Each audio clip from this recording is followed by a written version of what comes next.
यदा यदा हि धर्मस्य ग्लानिर्भवति भारत अभ्युत्थानं धर्मस्य तदात्मानं सृजाम्यहम्। परित्राणाय साधूना विनाशाय च दुष्कृतं धर्म संस्थापनार्थाय संभवामि युगे युगे। प्रस्तुत प्रवचन सेवेसाठी घेतलेला श्लोक आहे। घेण्याचं कारण म्हणजे आपला सप्ताहच हा अवतार म्हणजे वामन जयंती अवतार याच्यावर हा आपला सप्ताह आहे आणि भगवंताचं अवतार कार्य या सप्ताहामध्ये सांगितलं जातं, त्याबद्दलच हा श्लोक निवडलेला आहे। यदा यदा हि धर्मस्य ग्लानिर्भवति भारत अभ्युत्थानं धर्मस्य तदात्मानं सृजाम्यहम्। परित्राणाय साधूना विनाशाय च दुष्कृतं धर्म संस्थापनार्थाय संभवामि युगे। भगवंताला या भूतलावर अवतार घेण्याचं कार्य ज्या ज्यावेळी घडलं, म्हणजे कधी घडलं, ज्या ज्यावेळी धर्माला ग्लानी आली, धर्मावर संकट आली, त्यावेळी भगवंताने आपलं अवतार कार्य घेतलेलं आहे किंवा काय केलेलं आहे की परित्राणाय साधूना, ज्या ज्यावेळी आपल्या भक्तावर संकट आली त्यावेळी आपण अवताराचं कार्य केलेलं आहे भगवंताने। मग यदा यदा ही धर्मस्य म्हटलेलं आहे। मग धर्म म्हणजे अगोदर आपल्याला कळलं पाहिजे, धर्म कशाला म्हणतात, धर्म कशाला म्हणतात हे कळलं तरच आपल्याला धर्माविषयी आत्मीयता वाटेल किंवा धर्माचं कार्य करावं असं कळेल। मग धर्म आपल्याला काय सांगतो, म्हणजे धर्म म्हणजे तरी काय आहे, धर्म म्हणजे काय, ज्यामुळं प्रजेचं धारण होतं किंवा प्रजेचं सत्कार्य होतं किंवा ज्यामुळे भक्ताचं किंवा समाजाचं कल्याण होतं, यालाच काय म्हणतात, धर्म म्हणतात। धर्म हा सुख देणारा विषय आहे। प्रत्येक जीवाला सुखाची अपेक्षा आहे, पण सुख कुठं मिळतं, सुख तुम्ही ज्या ठिकाणी प्राप्त कराल, म्हणजे ज्या धर्मामध्ये स्थिर राहाल, धर्म तुमचं रक्षण करतो, धर्मच तुम्हाला जीवित ठेवतो। ज्या ठिकाणी तुम्हाला जर सुख हवं असेल तर तुम्ही त्या धर्मामध्ये राहायला पाहिजे। प्रथम धर्म आपल्याला कळला पाहिजे की धर्म म्हणजे काय, धर्म कशाला म्हटलं जातं, धर्माची लक्षणं काय आहेत, धर्मामध्ये कोणकोणत्या गोष्टी होऊ शकतात। मग धर्माचे प्रकार सांगितलेले आहेत किंवा धर्म कुणाकुणाला कळतो किंवा धर्मामुळेच आपल्याला जगात प्रतिष्ठा प्राप्त होते। आपल्याला जर आता बघायचं असेल तर जगाच्या पातळीवर आत्ता आपल्या सध्या युगात या कालावधीमध्ये काय आहे की धर्मामुळेच, हिंदू धर्मामुळे आपल्याला प्रतिष्ठा प्राप्त झालेल्या आहे भारत देशाला। म्हणजे धर्मामुळे तुम्हाला प्रतिष्ठा मिळते, मान मिळतो, सन्मान मिळतो। धर्म जर तर मग धर्म समजतो कुणाला किंवा धर्माचं परिवर्तन कशामुळं, कुणामुळे धर्म बिघडतो किंवा कुणाला धर्म कळत नाही। धर्म असं 10 लोकांना कळत नाही असं ठरवलेलं, जे माजलेले आहेत, जे वेडी आहेत, जे भुकेलेले आहेत, जे क्रोधी आहेत, तहानलेले आहेत किंवा घाई गडबडीत असणारे, घाबरलेले आणि क्रोधी, अशा 10 लक्षणानं युक्त असणाऱ्या माणसाला किंवा जी धर्म, वेड्या लोकांना धर्म कळत नाही, आपला दुसरा काहीही कळत नाही, जे तहानलेले आहेत, अति तहान लागल्या, त्याला म्हणून चालणार नाही की आज या ठिकाणी दुसऱ्या जातीचा धर्माचं या ठिकाणी घर आहे, त्या ठिकाणी पाणी जर नाही मिळालं तर त्याचा जीव जाऊ शकतो। त्यामुळे तहानलेलाही त्या ठिकाणी धर्म पाहत नाही। ज्याला अन्न मिळत नाही किंवा भूक लागते, भुकेलेला असतो, त्यालाही धर्म कळत नाही, कारण त्याला जीव वाचवण्यासाठी कुठेही काही खावं लागतं। जो क्रोधी असतो, डोक्यामध्ये राग शिरलेला आहे, त्या माणसालाही जातपात किंवा धर्म काहीही कळत नाही। घाईत असणारे म्हणजे सतत घाईत असणाऱ्या माणसाला धर्माची देणं घेणंच नसतं, त्या लोकांनाही धर्म कळत नाही। क्रोधी आहेत, त्यांना राग ज्यांना आवरता येत नाही त्यांनाही धर्म कळत नाही। आणि जे कामी आहेत, म्हणजे काम वासनाने म्हणजे कामिक झालेले जे लोक आहेत त्यांनाही धर्म कळत नाही। मग धर्म कळायला पाहिजे कुणाला, धर्म या लोकांना कळत नाही। धर्म माणसात कळला पाहिजे। धर्म कसा आहे, आपण एखादी गोष्ट जर म्हणजे तपासून घ्यायची म्हटली तर त्या ठिकाणी त्याची कस लागले जातात, म्हणजे काही काही लक्षणं लागली जातात. ज्या प्रकारे आपण सोनं जर तपासून घ्यायचं म्हटलं तर सोनार पहिल्यांदा त्याला एका काळ्या दगडावर घासून बघतो. पुन्हा त्याला त्यातनं सुद्धा काही शंका वाटली तर तो काय करतो, त्याचा कट घालून बघतो. त्यातूनही शंका त्याला काही वाटली तर त्याला वितळवून बघतो. चकाकी असणारे सगळं सोनंच असू शकेल असं नाही. तशा प्रकारे धर्माचे सुद्धा प्रकार आहेत. धर्म किती प्रकारचे आहेत? सामान्य धर्म आहे, विशेष धर्म आहे, परधर्म आहे आणि परमधर्म आहे. या धर्मामध्ये आपण काय पाहतो, जर आपण धर्माची लक्षणं ठरवायची म्हटली तर प्रत्येक धर्मामध्ये, म्हणजे इस्लामिक धर्म असू दे, ख्रिश्चन धर्म असू दे, हिंदू धर्म असू दे, याच्यामध्ये काही धर्माचे प्रकार आहेत. म्हणजे 4 प्रकार जे आहेत ते धर्माचे प्रत्येक धर्मांना ते लागू पडतात. म्हणजे त्या धर्मामध्ये ते प्रकार असलेच पाहिजेत त्या धर्मामध्ये, तरच त्याला सामान्य धर्म. मग सामान्य धर्म आपण म्हणतो. हे जे प्रकार पडलात की आपण सामान्य धर्म, विशेष धर्म आणि परधर्म आणि परमधर्म असे 4 प्रकार बघतो. तर धर्मामध्ये जो सामान्य धर्म आहे तो सर्वांना लागू पडतो, म्हणजे सर्व धर्मियांना लागू पडतो. मग हे सामान्य धर्माची लक्षणं काय काय आहेत की आपण म्हणू शकतो सामान्य धर्म सामान्य धर्माची लक्षणं काय आहेत, तर आपल्याला त्याच्यामध्ये काय दिसायला पाहिजे, सदाचार असला पाहिजे धर्मामध्ये, त्याच्यानंतर अहिंसा असली पाहिजे, त्याच्यानंतर सत्य त्या धर्मामध्ये लागू पाहिजे आणि काय, दया. हे 4 प्रकार आहेत ते सामान्य धर्माची लक्षणं आहेत. मग सदाचार आपण कशाला म्हणतो? सदाचार एकंदरीत आपण कशाला म्हणतो? ज्याचं आचरण चांगलं आहे त्याला सदाचार म्हणतो. सदाचार कुणाचे आहेत? सदचरण म्हणजे म्हणजे आपण तुकाराम बोले तैसा चाले त्याची वंदावी पाऊले. म्हणजे ज्याचं चालणं बोलणं जसं कार्याला धरून आहे त्याच माणसाच्या पाठीमागून गेलेलं चांगलं असतं. म्हणजे भाषा बोलणं एक वेगळं आणि कर्म वेगळं आणि बोलणं वेगळं जर असेल तर ते चालत नाही. मग असाच एक प्रसंग घडला रामायणामध्ये की ज्यावेळी राम आणि सीता वनवासामध्ये असताना एका नदीच्या काठावर बसलेले होते, पाय धुवून स्वच्छ बसलेले होते. आणि त्यावेळी सीतेचं लक्ष गेलं कुणाकडं, रामाच्या पायाकडं आणि आपल्या पायाकडं. आणि सीतेनं सहज प्रश्न प्रभू रामचंद्रांना केला की आमच्या दोघांपैकी पाय कुणाचे सुंदर आहेत? कारण सीतासुद्धा ही राजकुमारी होती, राजकन्या असल्यामुळं ती कोमल कायेचीच होती, त्यामुळे तिचंही पाय तेवढंच सुंदर होतं. आणि तितक्याच पद्धतीनं प्रभू रामचंद्रांचेही निळे पाय सुंदर होते. पण तरी पण त्याच्यात उच्च नीच असा भेदभाव सीतेमायेच्या मनात आला आणि सीतेनं विचारायचं ठरवलं की आपल्या दोघांमध्ये पाय कुणाचे सुंदर आहेत हे विचारू, चरण कुणाचे सुंदर आहेत.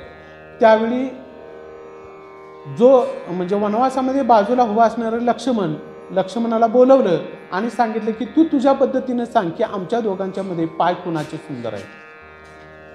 त्यावेळी लक्ष्मण म्हणला तुमच्या दोघांच्या भांडणात मला पडण्याचा रस नाही. तरी पण प्रत्येकानं आग्रह केला दोघांनी, प्रभू रामचंद्रांनी आणि सीतामाईने आज्ञा केली की तुनं सांगावा आणि आम्ही त्याच्यामध्ये शंका काही घेणार नाही. त्यावेळी लक्ष्मण पाण्यामध्ये उतरले, त्यांनी प्रभू रामचंद्रांच्या पायाला हात लावला, पुन्हा त्यांनी सीतामाईच्या पायाला हात लावला आणि एकच वाक्य बोला की ये चरण आचरण से सुंदर है. सीतामाईच्या हाताला हात लावला आणि म्हटल्या काय लक्ष्मण, ये चरण आचरण से सुंदर है. सीतामाईला वाटलं की माझे पाय सुंदर आहेत असं लक्ष्मणानं सांगितलेलं आहे. सीतामाई प्रभू रामचंद्राला म्हणते बघा भाऊजींनी पण तेच सांगितलेलं आहे की माझे पाय सुंदर आहेत. प्रभू रामचंद्र म्हटले पुन्हा एकदा विचार कर त्या वाक्यावर की लक्ष्मण नेमकं काय म्हटलं हे विचार कर. त्यावेळी प्रभू रामचंद्रांनी सांगितलं की माझ्या पायामुळे तुझे पाय सुंदर आहेत असं कोणाला म्हणायचं आहे, लक्ष्मणाला म्हणायचं आहे. लक्ष्मण म्हणला नाही, हे 50% खरं जरी असलं तर 100% वेगळं उत्तर आहे. ज्यावेळी 100% काय उत्तर आहे, लक्ष्मणाने सांगितलं की तुमच्या दोघांच्या आचरणामुळे, जे तुमचे आचरण आहे दोघांचं, त्यामुळे या पायांना सुंदरता प्राप्त झालेली आहे. म्हणजे दोघांच्या सदाचारी असल्यामुळे तुमचे पाय सुंदर आहे. म्हणजे लक्षात घ्या की बोले तैसा चाले त्याची वंदावी पावले. म्हणजे सदाचार हा धर्माचा मूळ पाया आहे की तिथं सदाचरण पाहिजेच. तुमचं जे वर्तवणूक आहे ती सदाचारी असावी. त्याच्यानंतर सांगितले की अहिंसा. अहिंसा परमो धर्म. म्हणजे अहिंसेलाच धर्म म्हटलेला आहे. ज्याच्याबद्दल मग काया वाचा मनानं दुसऱ्याला सुख प्राप्त करून देण्याची इच्छा निर्माण व्हावी यालाच काय म्हटलेलं आहे? अहिंसा म्हटलेलं आहे. म्हणजे कायेनं मनानं वाचेनं दुसऱ्याला दुःख दिलं तर ते पाप होतं आणि जर ते दुसऱ्याला सुख देत असेल तुमच्याकडून तर त्याला धर्म किंवा अहिंसा म्हटलं जातं. त्याच्यानंतर काय सांगितलं की सत्य.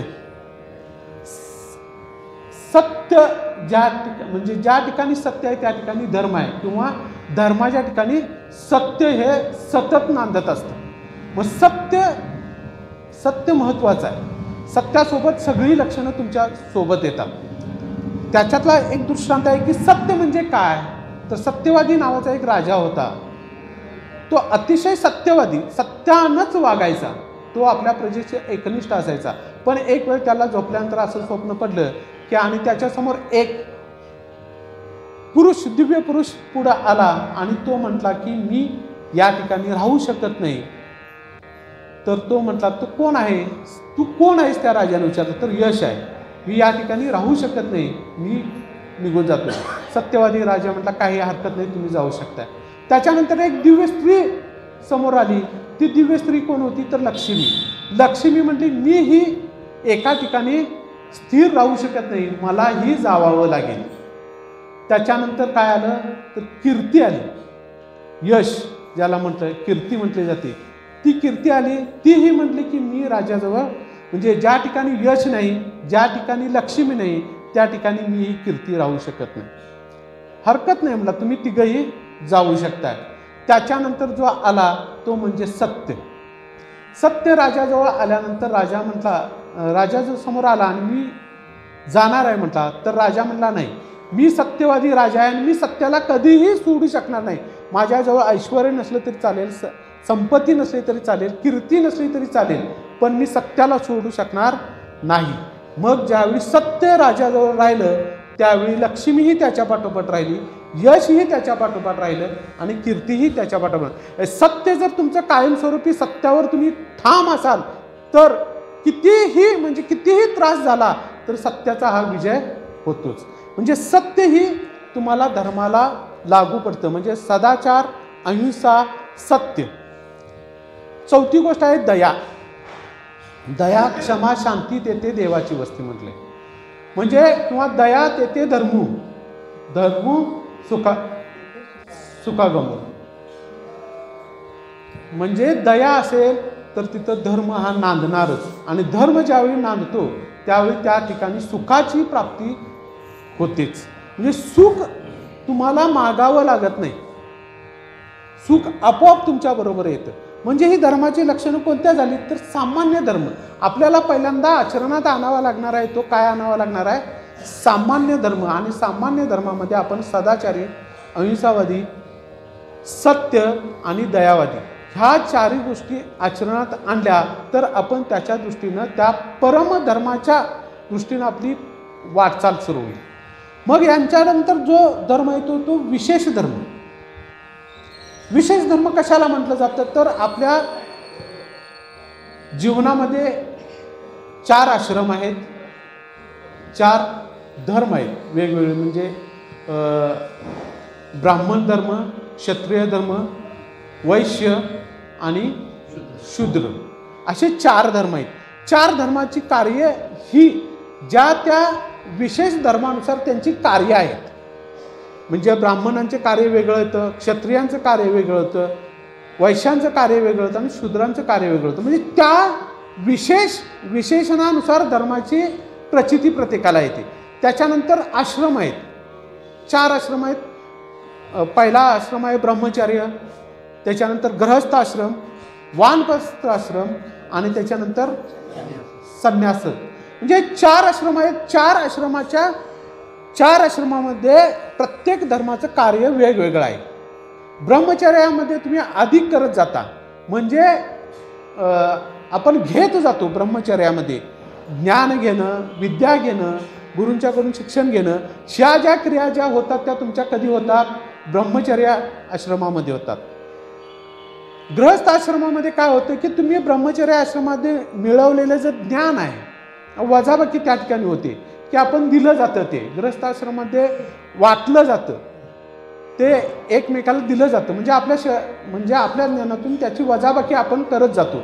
त्याच्यानंतर वानप्रस्थ आहे. वानप्रस्थामध्ये आपण काय करतो की आपण संदेश रूपानं बाजूला राहून संसारातून गृहस्थ आश्रमातून बाजूला जाऊन जे मिळवलेलं ज्ञान, गृहस्थाश्रममध्ये मिळवलेला अनुभव म्हणजे गुणाकार होतो, वाढ होते त्याच्यात, अनुभव वाढला त्याच्यात वानप्रस्थामध्ये.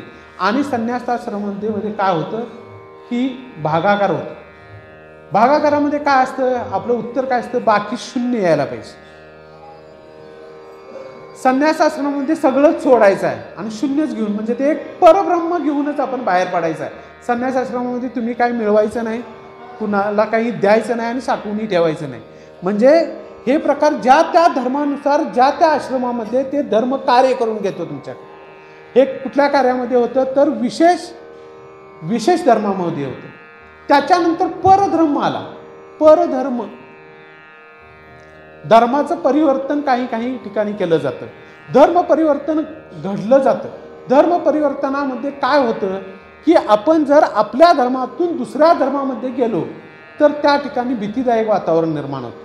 कारण त्या ठिकाणी आपण समजा, मी काय म्हणतोय, आमच्या सप्त्यात या ठिकाणी मी ज्या प्रकारे फिरू शकतोय, ज्या प्रकारे मी राबवू शकतोय, त्या प्रकारे मी दुसऱ्या मंडळाचा जर सप्ताह असेल त्या ठिकाणी मला तो अधिकार जाणवत नाही किंवा अधिकार परत मी तिथं कार्य करू शकत नाही. ज्या धर्मामध्ये तुम्ही आहे त्या धर्मामध्ये धर्म तुम्हाला तारतो, तुमचं रक्षण करतो. म्हणजे काय होतं, जर समजा आपण दुसऱ्या धर्मामध्ये गेलं तर आपल्याला मृत्यूशिवाय काही नाही. कारण आपल्याला माहित आहे, आपण संभाजी महाराजांना त्यांना धर्मवीर का म्हणतो की त्यांनी मरण पत्करलं, पण आपल्या धर्माचा त्यांनी त्याग केला नाही.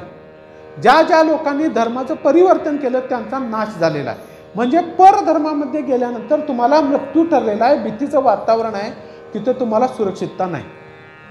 या ठिकाणी ते एवढं कार्य सांगितल्यानंतर चौथा धर्म सांगितला की काय धर्म म्हणजे तरी काय? परमधर्म सांगितले. परमधर्म म्हणजे काय तर परमात्मा. तर परमात्म्याला प्राप्त करायचं असेल तर त्या परमधर्मामध्ये होतं. म्हणजे सदाचरण तुमचं पाहिजे, अहिंसा पाहिजे, सत्य पाहिजे आणि दया पाहिजे. या चारही गोष्टी जर तुमच्या सोबत असतील तुमच्या धर्मामध्ये तर काय होईल की तुम्हाला त्या भगवंताची प्राप्ती करून घेण्यासाठी त्या विठोबाचं एकच नाव किंवा नाम जे आहे ते तुम्हाला तारू शकतं. म्हणजे नामानं तुम्ही त्या परमात्म्याला प्राप्त केला किंवा त्या परमात्म्यापर्यंत जाऊन पोचला, यालाच परमधर्म म्हटलं जातं. मग हे धर्म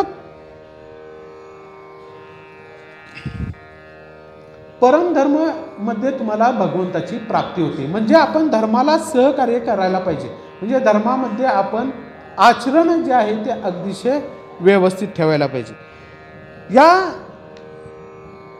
आता आपण म्हटलं की यदा यदा ही धर्म, ज्या वेळी धर्माला ग्लानी आली, म्हणजे कधी आली धर्माला ग्लानी की जर तुमचे शब्द ठीक नसतील. म्हणजे आपण मी म्हणतो काय, धर्म तुम्हाला नामानं तारता येतो. म्हणजे नाम उच्चारण जर तुमचं झालं तर तुम्हाला धर्मामध्ये प्रतिष्ठा प्राप्त होऊ शकते किंवा त्या निश्चित ध्येयापर्यंत तुम्ही जाऊ शकता. जर शब्द तुमचं विचलित असतील किंवा सांभाळून जर गेले नसतील तर मोठमोठ्या गोष्टी घडतात. भीष्मानं जर आपले शब्द ज्यावेळी आवरले असते किंवा बोलले नसते तर महाभारत घडलं नसतं. कारण भीष्मानं कुणासाठी, वडिलांच्यासाठी शपथ घेतली, म्हणजे राज्य दुसऱ्याला देण्याची शपथ घेतली. स्वतः राजाचा मालक असताना सुद्धा भीष्माला मांडलीत राहावं लागलं धृतराष्ट्राच्या राज्यामध्ये. म्हणजे शब्द तुम्ही कोणत्या प्रकारे देताय त्याच्यावरही पुढचं कार्य घडत असतं. कैकेयीनं जर शब्द आवरले असते, बोलली नसती त्यावेळी आपलं वचन, रामाच्या राज्याभिषेकाच्या आदल्या दिवशी जर कैकेयी बोलली नसती की राम वनवासाला जावा, तर रामायण घडलं नसतं. लक्षात घ्या. सीतेनं जर लक्ष्मणाचं शब्द ऐकलं असते की बाबा ह्या लक्ष्मण रेषेच्या बाहेर जाऊ नको, जर शब्द ऐकले असते सीतेनं, तर सीतेचं अपहरण झालं नसतं. कुंती मातेनं जर पाठीमागं बघून आपल्या 5 मुलांच्याकडे बघून शब्द उच्चारले असते, तर द्रौपदीची पांचाली झाली नसती. तिनं पाठीमागं पाहिलं नाही कुणाला आणले, आणि तिनं काय सांगितलं, पाठीमागं न पाहता जे आणलेलं आहे ते 5 जणात वाटून घ्या. म्हणजे एक द्रौपदी त्यांना 5 जणात, फक्त कुंतीनं पाठीमागं न बघता शब्द उच्चारल्यामुळे हा एवढं घडलेलं आहे. समजा जर द्रौपदी हसली नसती किंवा काही बोलली नसती की आंधळ्याचा मुलगाही आंधळा आहे, दुर्योधन ज्यावेळी पडला त्यावेळी जर म्हटली नसती, तर द्रौपदीचं वस्त्रहरण झालं नसतं. म्हणजे एवढी शब्दाला किंमत आहे की प्रत्येकानं त्या बाबतीत जे आपण काय बोलतोय, सत्यवचन बोलतोय किंवा काय बोलतोय, त्याच्यामध्ये कारणमीमांसा आपण पाहायला पाहिजे की त्याचे परिणाम काय होतील याच्याकडेही लक्ष द्यायला पाहिजे. म्हणजे आपण धर्मकार्यामध्ये आता आपण यदा यदा ही धर्मसे ग्लानिर्भवती भारत अभ्युत्थानम धर्मसे तदात्मानम सृजानम, म्हणजे ज्या ज्यावेळी धर्मावर ग्लानी आली त्यावेळी भगवंताने अवतार घेतले. भगवंताने कुणासाठी घेतले, परित्राणाय साधूनाम विनाशाय दुष्कृतम धर्म संस्थापनार्थाय संभवामी युगे युगे. ज्या ज्यावेळी आपल्या भक्तावर संकट आले त्यावेळी आपलं काय केलेलं, त्यांनी अवतार कार्य घेतलेलं आहे. या अवतार कार्यामध्ये आपल्याला अवतार दशावतार माहीत आहेत. मत्स्य, कश्य, वराह, नरसिंह, वामन, परशु, राम, कृष्ण आणि बुद्ध, हे असे 10 अवतार झाले. ह्या 10 अवतारामध्ये भगवंतानी कुणासाठी घेतले, आपल्या भक्तासाठी घेतले की आपल्या भक्ताला म्हणजे शाप जो दिलेला होता अंबरीषासाठी भोगीले, म्हणजे जन्मी ऋषीचे शापामुळे ते अंबरीषी राजाने शाप दिला होता, त्याच्यासाठी भगवंतांना आपलं अवतार घेतले. पण घेतानाही त्यांनी अवताराचं कार्य घेताना सांगितलं की ज्या ज्यावेळी धर्म संकट येईल त्यावेळी मी अवतार कार्य घेईन, किंवा माझ्या भक्तावर ज्यावेळी संकट येईल त्याच वेळी मी ते अवतार घेईन. म्हणजे भगवंतांना असं नाही की ते मग एकाच युगामध्ये भगवंतानं 10 अवतार घेऊन संपवले असते. तसं नाही केलं की भगवंता धर्मावर संकट येईल त्याच वेळी भगवंताने अवतार घेतले. मग हे अवतार आपल्याला माहीत आहेत. मग आत्ताचा अवतार आपला जो होणार आहे आता वामन जयंती अवतार, तो अवतार बऱ्यापैकी आपण बघितलं तर तो बालहट्टातला अवतार आहे. म्हणजे ज्या ठिकाणी बालहट्ट पुरवलाच जातो, बालहट्ट कुणीही टाळत नाही, बऱ्यापैकी बटू अवतार म्हटला जातो, तो अवतार भगवंतानी या वामन जयंतीच्या निमित्तानं तो वामन अवतार घेतलेला आहे. मग आपल्याला 10 अवतार माहीत आहेत, दशावतार माहीत आहेत. तशाच प्रकारे आपल्या जीवनामध्ये सुद्धा 10 अवतार आहेत. आपण जन्माला आल्यापासून म्हणजे जन्माला यायच्या अगोदरपासून आपण मरेपर्यंतचे 10 अवतार आहेत. आपल्याला बघा, पहिला अवतार आहे तो मत्स्य अवतार आहे. मत्स्य अवतार हा पाण्यामध्ये फिरणारा अवतार आहे भगवंताचा. तसा जर अवतार पहिला पाहायचा म्हटला तर जन्माच्या अगोदरमध्ये आपल्या आईच्या गर्भजलामध्ये फिरणारा भ्रूण जो आहे तो पहिला अवतार आहे आपला. म्हणजे जलामधने फिरणारा तो अवतार कोणता असेल तर आपला पहिला अवतार आहे. तसा भगवंताचा तो मत्स्य अवतार आहे. दुसरा अवतार कोणता असेल तर कश्य अवतार म्हणजे कासवाचा. तो एका ठिकाणी स्थिर बसतो. ज्यावेळी गर्भाशयाच्या पिशवीमध्ये तो भ्रूण जो फिरणारा असतो तो भ्रूण एका ठिकाणी स्थिर होतो, त्याला कश्य अवतार म्हणतात, म्हणजे कासव अवतार. कासव हे स्थिर असतं बघा कधी.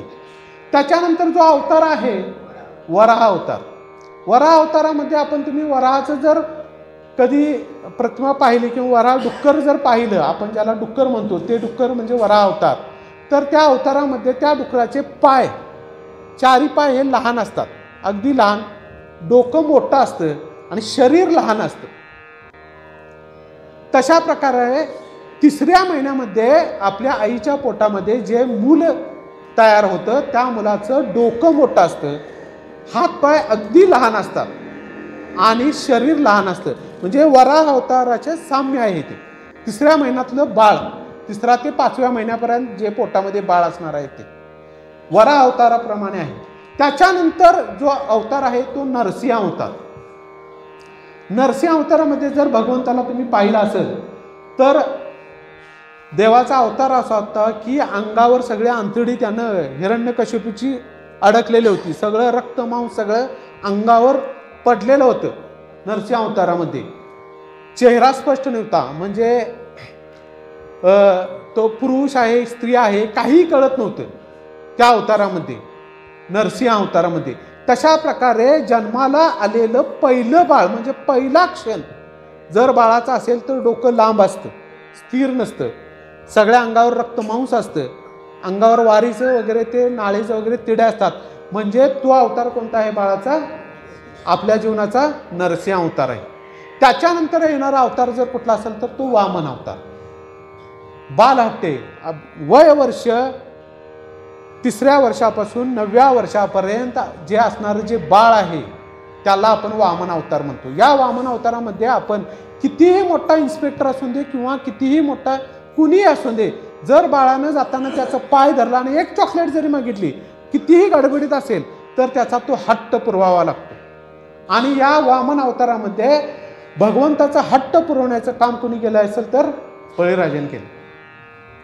की याचक म्हणून ज्यावेळी वामन यज्ञामध्ये आले त्यावेळी त्यांना त्यांच्या गुरुनी सांगितलं शुकाचार्यांनी की बाबा याला दान देऊ नका, हा व्यक्ती कोण म्हणजे सामान्य व्यक्ती नाही. आणि जर तू दान देणार असेल म्हणजे सुविज्ञ यज्ञ चालू होते, त्या यज्ञामध्ये याचक आलेला आहे, त्यावेळी त्या याचकाला म्हणजे वामनाला तू दान देऊ नको एवढं समजावून सांगत असताना सुद्धा बळीराजानं सांगितलं, विचारलं फक्त आपल्या गुरुला, देणारा श्रेष्ठ की घेणारा श्रेष्ठ एवढं मला सांगा.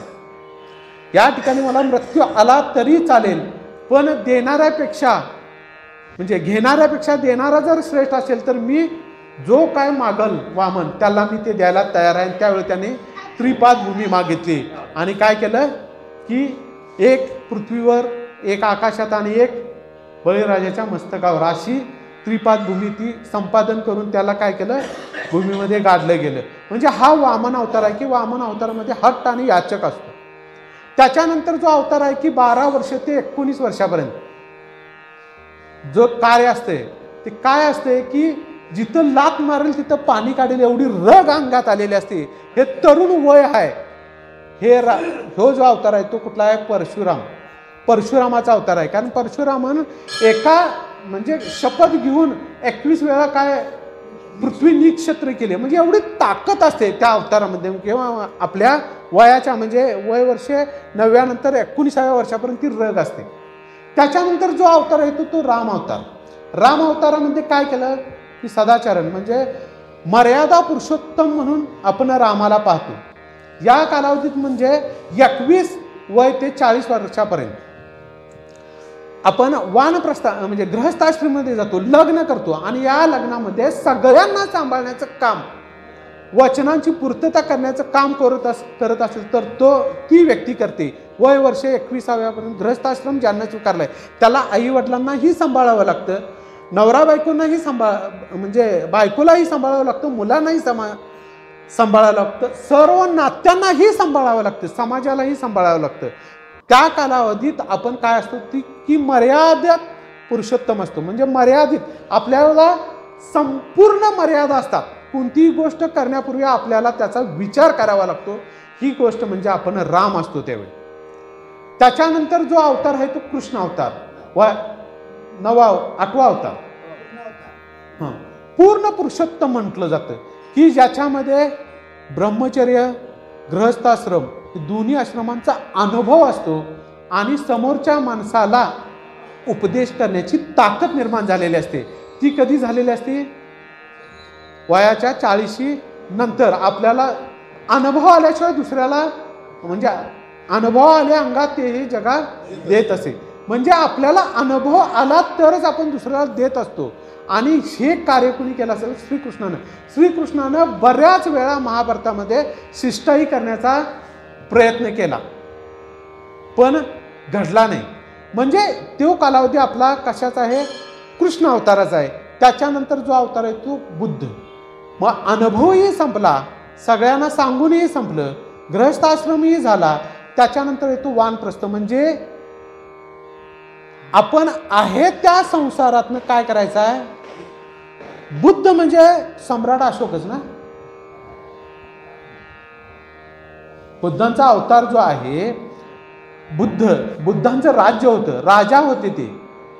राजपुत्र असताना त्यांनी काय केलं की आपल्या राज्याचा त्याग केला आणि अलिप्त राहिले. राज्य सोडलं नाही, पण त्या राज्यातली आसक्ती बाहेर घेतली त्यांनी. त्या राज्यात त्यांनी आपली स्वतःची आसक्ती दावली नाही. त्याप्रमाणे आपण वयाच्या 60 नंतर म्हणजे 40 नंतर ते 60-70 पर्यंत आपण काय करायला पाहिजे. रिटायरमेंट आपण कधी घेतो. तुम्हाला काम ज्यावेळी जमत नाही, तुमचं आता काम थांबलेलं आहे, त्यावेळी तुम्ही त्याच्यामध्ये लक्ष घालायचं नाही, म्हणून तुम्ही काय करायचं, रिटायरमेंट घ्यायचं आहे. म्हणजे आपण त्या संसारातून अलिप्त व्हायचं आहे. उपदेशही देत राहायचं नाही. काय चाललंय ती त्यांची करतील, आपण फक्त त्याच्यातून संसारातून बाहेर पडायचं आणि परमार्थाच्या दिशेनं लागायचं आहे, म्हणजे परमार्थाकडे यायचं आहे. हा आपला अवतार कोणता झाला, बुद्ध. आणि बुद्ध अवतारामध्ये आपण वानप्रस्थ घेतल्यानंतर आपण काय करायचं आहे, आपण बाहेर संसारातून निवृत्त व्हायचं आहे. अशा प्रकारे आपले 10 अवतार, जशा प्रकारे आपण आता बघितलं की मत्स्य अवतारापासून बुद्ध अवतारापर्यंत जे 10 भगवंताचे अवतार आहेत, ते आपण जन्माला यायच्या अगोदरपासून मरेपर्यंत आपण ते अवतार सर्व परिपूर्ण स्वीकारतो आणि आपल्यामध्ये आहेत. प्रत्येकानं लक्षात ठेवायला पाहिजे की आपण देवाचेच अंश असल्यामुळे ह्या 10 अवतारामध्ये आपण 10 अवताराची परिक्रमा पूर्ण करतोय. मग भगवंतानी हे अवतार आपल्याला कळायला पाहिजेत की आपल्याला जन्माला यायच्यापासून मरेपर्यंत जे अवतार भगवंताने ते ठेवलेत, ते ह्या सत्ययुगामध्ये आपण त्याचं आचरण करायला पाहिजे. हे अवतार आपण पाहिलं, पण या अवतारामध्ये भगवंताने सांगितलं परित्राणाय साधूना विनाशाय दुष्कर्म. म्हणजे ज्या ज्यावेळी भक्तावर आपल्या संकट येईल त्यावेळी आपण अवतार घेतलं. मग असा अवतार कधी घेतला, भक्त प्रल्हादाच्यासाठी नरसिंहाचा अवतार घेतला.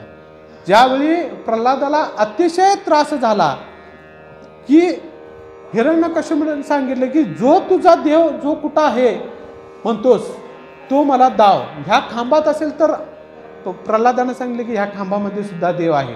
मग ज्यावेळी खांबावर दत्ता प्रहार झाला त्यावेळी त्यातून भगवंत बाहेर आले. म्हणजे अवतार कोणत्याही क्षणी आपल्या भक्तासाठी भगवंतांनी घेतलेले आहेत.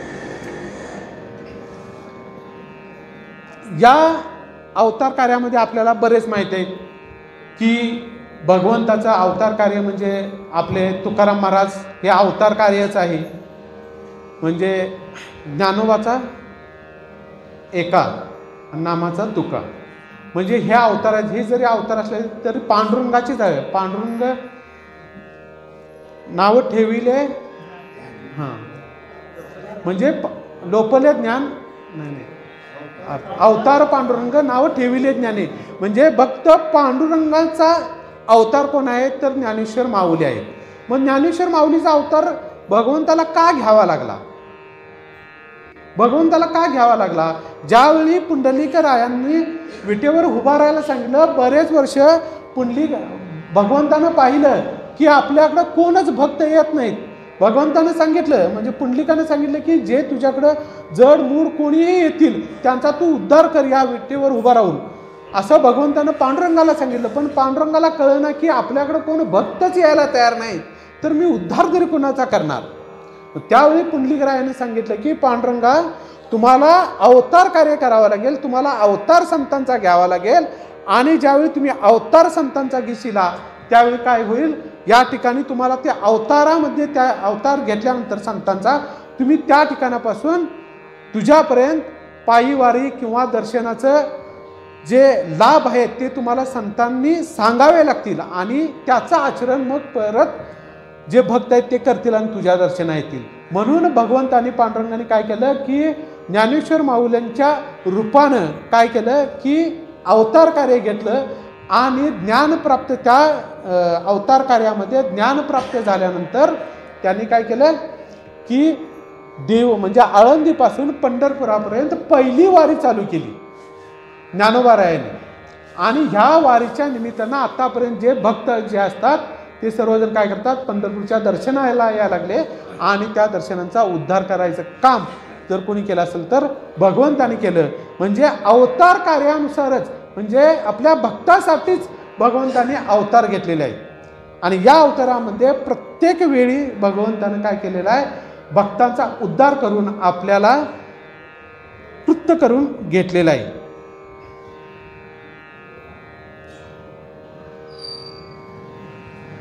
यदा यदा ही धर्मसे ग्लानिर्भवति भारत अभ्युत्थानं धर्मसे तदात्मानं सृजाम्यहम परित्राणाय साधूना विनाशाय दुष्कृत धर्म संस्थापनार्थाय संभवामी युगे युगे. या श्लोकाचा अर्थ किंवा जे काय चिंतन असेल ते मी माझ्या बुद्धीच्या किंवा तुम्ही दिलेल्या ज्ञानानं जे मी आत्मसात केलं, त्या आत्मसात ज्ञानानुसार जे काय शब्द किंवा जी प्रवचनरूपी सेवा घडली असेल ती सर्व आमचे गुरुवर्य मधुकर पाटील महाराज, गिरी महाराज, आमचे गुरुबंधू वाघवेकर महाराज, सर्व तुम्ही चिंतनीय लोक यांच्या चरणावर अर्पण करून झालेली सेवा या ठिकाणी मी समर्पित करतो.